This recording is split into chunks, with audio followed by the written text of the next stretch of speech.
تو میں آپ سب لوگ سے یہی بات کہتے ہوئے الوداع کہنا چاہتا ہوں کہ ایک ایک بندہ جو یہاں پر بیٹھا ہے یہ ایکسیپشنل ہے، یہ بہت اسپیشل اور بہت بلیسڈ انڈیویجولز ہیں. آپ نے بس ارادہ کرنا ہے، کرسیوں سے آپ نے کھڑے ہونا ہے، گھر سے باہر نکلنا ہے اور کچھ کرنے کے لیے ٹھان لینا ہے. انشاءاللہ دنیا کی کوئی طاقت آپ کو روک نہیں سکتی.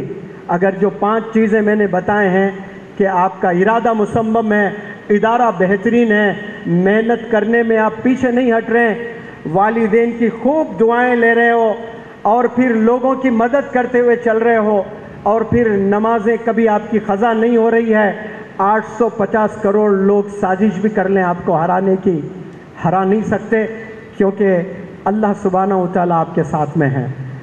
تمام نوجوانوں سے اپیل کرتا ہوں، کچھ پل کی زندگی ہے، آپ نے کامیاب ہو کر اللہ سے ملاقات کرنا ہے انشاءاللہ. پھر کبھی موقع ملتا ہے انشاءاللہ یہاں ہم لوگ آئیں گے اور کوشش کریں گے کہ الگ الگ ٹاپکس پر ہم لیکچرز دیں.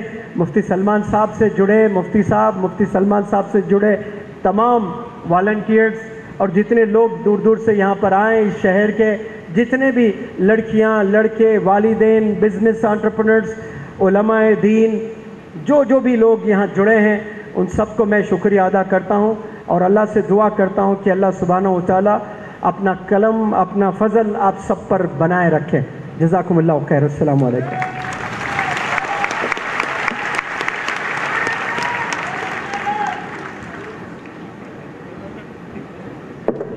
جزاکم اللہ احسن الجزا. اللہ تعالیٰ ان مہمانوں کی عمر میں برکت عطا فرمائے، ہمیں بھی ایسا رول ماڈل بننا نصیب فرمائے. ہمارے مدرسے میں جتنے بچے زیر تعلیم ہیں ان کو روزانہ ہی کہا جاتا ہے کہ بچے ہیرے بننا ہے، ہیرے بن کر چمکنا ہے. ماشاءاللہ روزانہ ہمارے بچے ارادہ کر رہے ہیں، اسکولوں کے ساتھ کئی پارہ حفظ کر لیے. اللہ کا کرم، ہمارے بچے جو ہے مختلف پروگرام میں جا کر جو ہے ایسا مظاہرہ کرے، گولڈ میڈل بھی لے کر آئے. اللہ تعالی ہمارے سارے بستی والوں کو، پورے عالم کے لوگوں کو امت کا معمار بننا نصیب فرمائے. اب میں ہدیہ تشکر کے لیے ہمارے توقیر صاحب کو دعوت دے رہا ہوں کہ آئیں ہدیہ تشکر ادا کریں. اس کے بعد دعا ہوگی اور پھر نماز کا بھی انتظام کیا گیا ہے، نماز پڑھ کر جائیں. توقیر صاحب آ جائیے.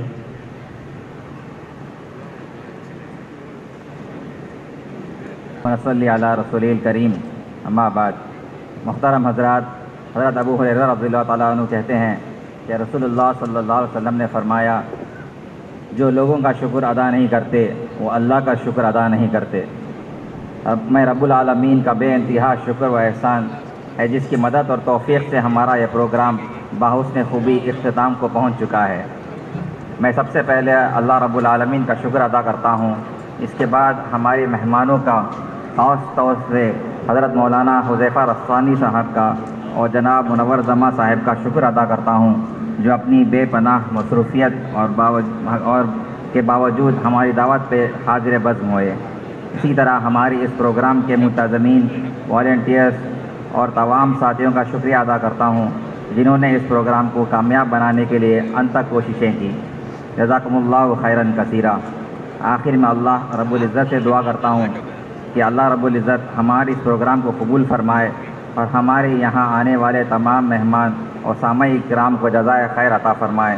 وآخر دعوانا ان الحمد للہ رب العالمین. السلام علیکم. مجلس کا اللهم صل على سيدنا ونبينا وشفيعنا وسندنا ومولانا محمد وبارك وسلم. ربنا اغفر لنا ذنوبنا وإسرافنا في أمرنا وثبت أقدامنا وانصرنا على القوم الكافرين. اللهم إنك عفو كريم ملك تحب العفو فاعف عنا يا كريم. اللهم آت نفوسنا تقواها وزكها أنت خير من زكاها أنت وليها ومولاها. اللهم إنا نسألك العفو والعافية والمعافاة الدائمة في الدين والدنيا والآخرة. اللهم إنا نعوذ بك من الفتن ما ظهر منها وما بطن. اے اللہ ہمارے گناہوں کو معاف فرما، ہماری خطاؤں کو معاف فرما، ہماری لغزشوں کو درگزر فرما. اے اللہ تعلیم کی بنیاد پر یہاں پر جمع ہونے کو ہمیں قبول فرما. اے اللہ اس شہر کو اور اس شہر میں رہنے والے تمام مسلمانوں کو رزق حلال عطا فرما، عزت والی زندگی نصیب فرما، عافیت اور خیر و برکت والی زندگی نصیب فرما. اے اللہ ہمیں اپنے اولاد کی ایمانی اور اسلامی تربیت کرنے کی توفیق مرحمت فرما۔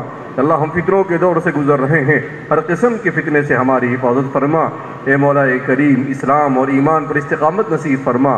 اے اللہ موت تک ایمان پر باقی رکھ۔ اے اللہ جب دنیا سے ہم رخصت ہو رہے ہو ہماری زبان پر کلمہ لا الہ الا اللہ محمد رسول اللہ جاری ہو جائے، ایسے فیصلے فرما۔ اے مولا کریم سرزمین فلسطین کے مسلمانوں کی حفاظت فرما۔ اے اللہ 10,000 کے قریب بچوں کو شہید کیا جا چکا ہے، 5,000 عورتیں شہید ہو چکی ہے۔ اے اللہ ہمارے ان مظلوم اور کمزور مسلمانوں کا تم ناصر و مددگار بن جا۔ اے اللہ ظالمین کو صف ہستی سے ملیامیٹ فرما۔ اے مولا کریم اے پروردگار عالم، ہم یہاں پر بیٹھ کر ان کے لیے دعا ہی کر سکتے ہیں۔ اے اللہ اگر ہمارے گناہوں کی وجہ سے وہ ظلم میں پیس رہے ہیں، اے اللہ ہم سچی اور پکی توبہ کرتے ہیں۔ اے اللہ ہم توبۃ نصوحہ کرتے ہیں۔ اے اللہ تو ہمیں بھی معاف فرما دے اور ان پر آئی ہوئی اس مصیبت کو ٹال دے۔ اے مولا کریم اے اللہ وہ بیچارے کھانے پینے سے پریشان ہے، اے اللہ ان کے گھر بار ختم ہو چکے ہیں، اے اللہ ان کے سر پر چھت نہیں ہے، اے اللہ سونے کے لیے بستر نہیں ہے، پینے کے لیے پانی نہیں ہے، کھانے کے لیے کچھ نہیں ہے، مگر اے اللہ انہوں نے ایمان پر استقامت کی عجیب مثال قائم کی ہے۔ اے اللہ اس صدی میں ایسا ایمان کسی نے نہیں دیکھا۔ اے اللہ ہمیں بھی ایمان پر ایسی استقامت نصیب فرما۔ اے اللہ انہیں صبر عطا فرما، ان کے شہادوں کو قبول فرما، ان میں جو زندہ ہے ان کی ضرورتوں کو پورا فرما۔ اے اللہ اے پروردگار عالم ہم سب کو ایک اور نیک بنا۔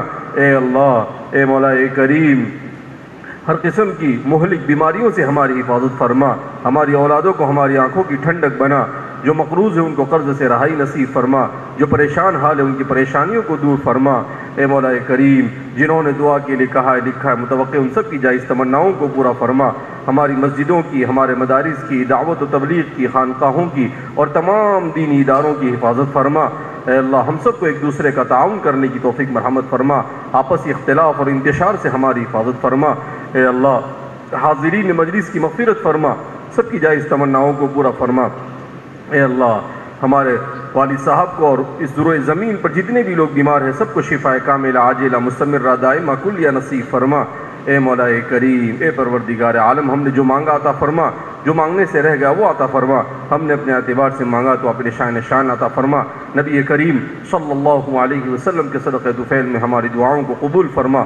وصلی اللہ علی نبینا محمد وعلی آلہ وصحبہ اجمعین برحمتک یا ارحم الراحمین والحمد للہ رب العالمین۔